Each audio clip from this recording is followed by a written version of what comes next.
Canterbury Bankstown Bulldogs, the club who have everyone convinced at the start of every season that they've finally made the signings to compete before we get to round one and they realise they forgot to sign the halfback. Whoops. Don't get me wrong, I would be the last man on earth to downplay the signing of the GOAT Drew Clutchison, but having a question mark around the 7 jersey is never a good thing, and it feels like the Bulldogs haven't had a secure halfback in years. But anyone will tell you that this is clearly a club pushing in the right direction. They've got no players left from the 2021 side. This is a roster that the current people at the club have put together. The likes of Phil Gould and Cameron Ciraldo being in place are the right men to take the club in the right direction. And there is an argument to say that there's enough of the right pieces in place right now for them to be making a push up the ladder in 2024. Obviously, they've had one of the more spoken about recruitment drives in the NRL this off-season by signing 100 different utilities. I will say though, that is, I think, a good move for them. They've got natural footballers in the roster now, guys who will do a job, fill spots, NRL players who they know they can depend on, the likes of Drew Hutchison, Kurt Mann, etc. But obviously when it comes to their biggest signing for this season, you can't go past Stephen Crichton. He's probably the man with the most big plays in the NRL in recent memory, by taking that intercept in the 2020 run grand final, by scoring that try in last year's grand final as part of their comeback against the Broncos. Crichton is easily one of the best centres in the game and has impressed when given opportunities at fullback. More on that later. Honourable mention though, Josh Curran, who was very impressive in his time in the Warriors in 2022, had a very up and down 2023, but I think if he can be used in the right way at the Bulldogs as a number 13, we could really see an uptick in form for Josh Curran this season, and he could become a real cult hero at Belmore. For their biggest loss, I have gone with Jake Averillo. I love Averillo and I think he's going to be brilliant for the Dolphins. I think he was very misused in his time at Canterbury. He was always obviously a centre. The time where they were persisting with him at halfback just wasn't working. I think everyone saw that. He was reasonably successful at both fullback and 5'8", but we saw his best form when he was in the number 3 jersey. It would have been fantastic to see him stay at the Bulldogs and be part of this next generation, this rebuild, but obviously extremely understandable why he has gone, and the Bulldogs have recruited effectively to replace him. But the question on everybody's lips with all these incoming players is, where do all of these utilities find a spot? Now, it is a really big question. I could talk about it for ages, but I would personally be starting with Drew Hutchison at halfback. I do see the benefits of Toby Sexton. He does probably have more potential than Drew does, but I look at what Drew has done for the Sydney Roosters over his career. He came in last season and pretty much the turn in the Roosters' form coincided with Hutchison being given the 7 jersey and just allowing guys around him like Luke Keary and Tedesco to be able to play their natural games, facilitate them without forcing them to game manage. Sexton at his best is probably better than Hutchison, but I just think the difference between Hutchison's best game and worst game is not as big as it is with Sexton, and that's what I currently want for the Bulldogs in that 7 jersey. Will you win a premiership with Drew Hutchison? Probably not, but will he be solid for you and take you up the ladder and help you build towards contending in the next few years? Yeah, definitely. Kurt Mann coming down from the Newcastle Knights, I just think is the perfect archetypal 14. He is versatile, he can play centre, he can play 5'8", he can play hooker, he can play lock.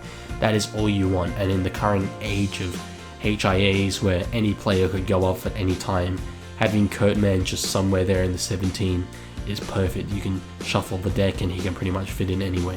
And then you got a guy like Connor Tracy, who whenever he's played first grade, he stands out. He's one of the better players on the field, but for understandable reasons he's struggled to crack into that really solid Sharks back 5 in recent years. I would be starting him at centre purely because I think you have to have him there somewhere, and the fullback jersey for me is taken up. The 5'8" jersey will be Matt Burton, so stick him there at centre. Let his natural ability sort of just take over, and being a former half, he can hopefully get quality ball to the likes of Josh Adokar, and we can see the Fox return to the form that we know he has.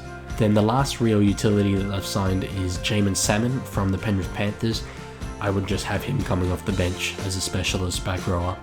His days of playing half aren't necessarily behind him. He can come in and do a job if need be, but I think he'll be best suited to just focusing on that second rower role and really nailing that down for the Bulldogs. Now, my second talking point is, can Cameron Ciraldo implement his style and principles more effectively with another preseason under his belt? Now, the short answer is you would hope so. I mean, he's a guy who had a lot of pressure on him coming into 2023, and unfortunately he did fail to deliver. He was outshined by the other former Penrith assistant coach, Andrew Webster, who nobody particularly was really talking about. Obviously, it's probably not just as simple as Ciraldo not having done a good job. The roster itself may not have responded well to what he was trying to implement. Perhaps the style of players that the Bulldogs had just don't quite fit the systems that he wanted. But with all these signings coming in, you hope that they're players that the coach wants, that the coach has a vision for, that can play the system that he's looking to use. But you've got to say, if Ciraldo has another season like last year where the Bulldogs do struggle for results and have some pretty significant defeats, there will be question marks about whether he does in fact have the quality that we all thought he had when he was an assistant at Penrith. The third point I've got is, what will we see from Bronson Xerri? Now, I actually have a little bit of an interesting story with him. He worked out at my gym over the last few years, so I got to see him and his body develop. He has become a lot stronger, a lot bigger than when we first saw him coming to the NRL. Often when players do have that kind of transformation, we see them lose quite a bit of speed. I'm not sure if that's the case with him. We'll have to wait until the trials this weekend to really be able to see. But I think people are forgetting just how good this guy was. When Xerri came into the NRL, the Sharks had Josh Morris at centre, and they were happy to let Morris have conversations and move immediately to the Roosters because of how confident they were that Xerri was their man going forward. Assuming that he's had a good preseason of training, I would be giving Xerri every opportunity when the NRL season starts at centre. I do believe he's got that quality to potentially be part of this next generation of Bulldogs that they're building. I think he can be a guy who you can win a premiership with at centre if he's at his best. And he's 23 years old. He's got a lot of time to develop his game and become a more well-rounded centre than he was when we saw him burst onto the scene as a 19-year-old. So this is the best 17 I've got for the Bulldogs this season. As you can see, a lot of these guys I've already spoken about, like Xerri, Tracy, Kurt Mann. I do have Stephen Crichton starting at fullback. I think he's got that ability. I think that the Bulldogs, if they are building towards a premiership, it will be with him at fullback. I realise Blake Taaffe has moved over for that opportunity from the South Sydney Rabbitohs, and he is a good player. He is an electric player. They're very, very different styles, him and Stephen Crichton, but I think Crichton's more well-rounded, and I do think more than many other fans that when he did play fullback, he was really, really good. I was impressed by him. Drew Hutchison then at 7, as I mentioned earlier, the kind of player that can just get quality ball to the players around him, get the ball in the hands of the likes of Viliami Kikau, Jacob Preston, Josh Addo-Carr.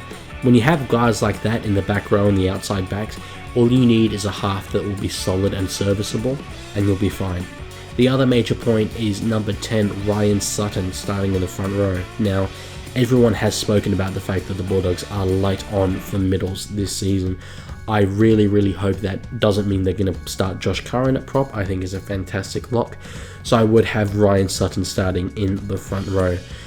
We've heard a lot of good things about Sam Hughes from Bulldogs training, and Liam Knight, who around 4 or 5 years ago was very impressive for the South Sydney Rabbitohs and looked like he was going to be a long-term bunny, but he's obviously struggled to play in first grade since then. This is a brilliant opportunity for him. If he can take it by the horns and show the form that he showed back at the Rabbitohs, then the Bulldogs won't have too much trouble filling the void left by the likes of Luke Thompson and Tavita Pangai Jr.